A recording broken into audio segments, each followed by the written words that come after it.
right every day.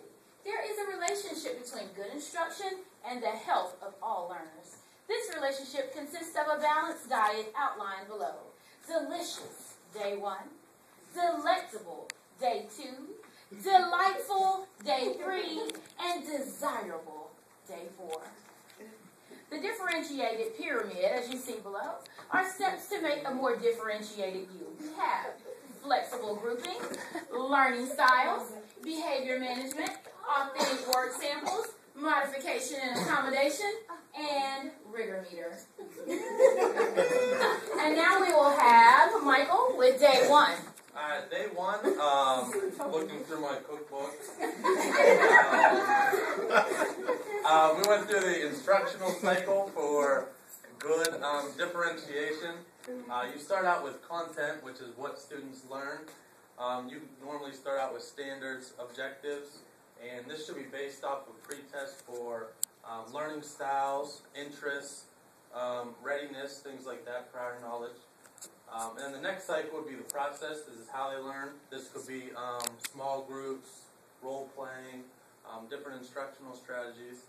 And the third group would be the product group, which would be how students demonstrate what they learn. So this could be teacher observation, a play, a PowerPoint, a project, anything like that. Teachers should utilize this instructional cycle to differentiate instruction, to get things cooking in the classroom. All right, delectable day 2.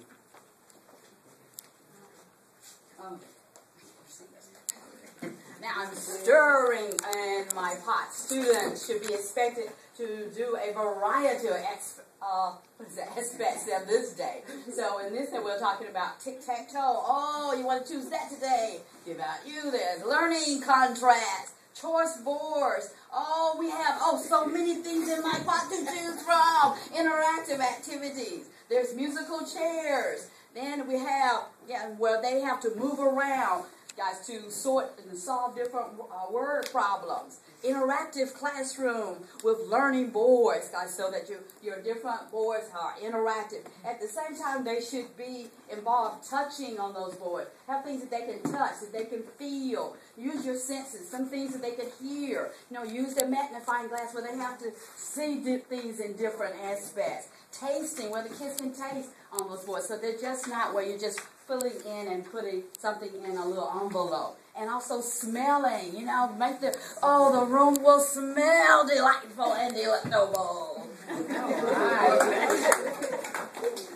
For delightful day 3, we start off with, we're focusing on our fruits or our accommodations. So under that, we need to be familiar with our students, know how to learn, how they learn, and how to guide your instructions accordingly.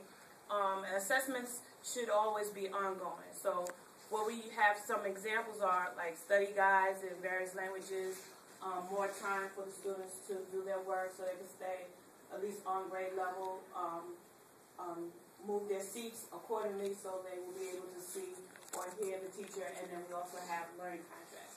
So we need to encourage students to list the foods that they like from this food group, like their interests, group them according to their interests and things like that.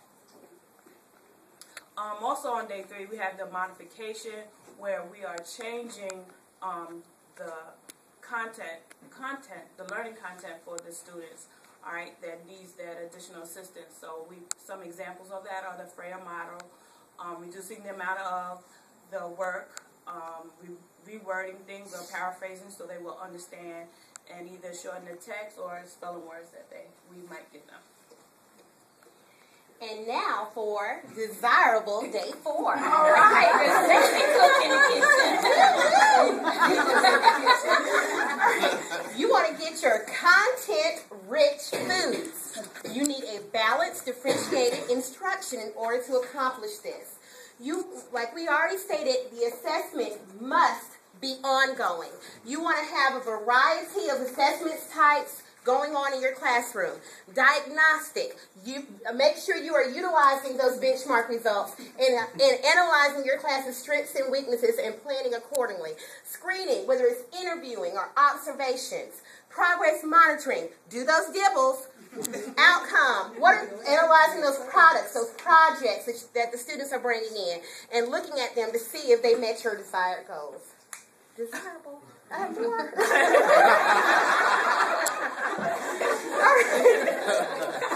You also management.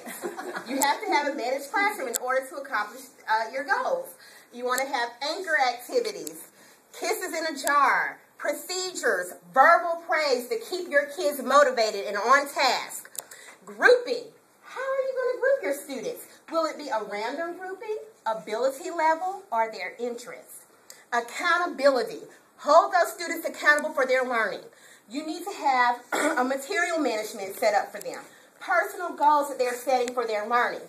And you want to make sure that you set up timed activities to make sure that they are utilizing their time to their fullest benefits. HOTS is an acronym for Higher Order Thinking Skills.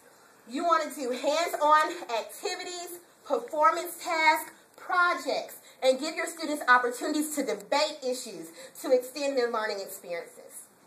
All right, in conclusion, there are health benefits in every food group. Encourage your colleagues to do research on any new findings about differentiation and educational health. Encourage colleagues to continue keeping a food diary. Encourage children to strive for 60 minutes or more physical activity in those groups every day. Remember, in my best Aretha Franklin voice, R-E-S-E-C-T, that is what it means to me. R-E-S-E-C-T. Respect those learners, meet them where they are, and plan exciting, hands-on lessons that are engaging for them every day. Eat these strategies well and stay healthy in your differentiated classroom.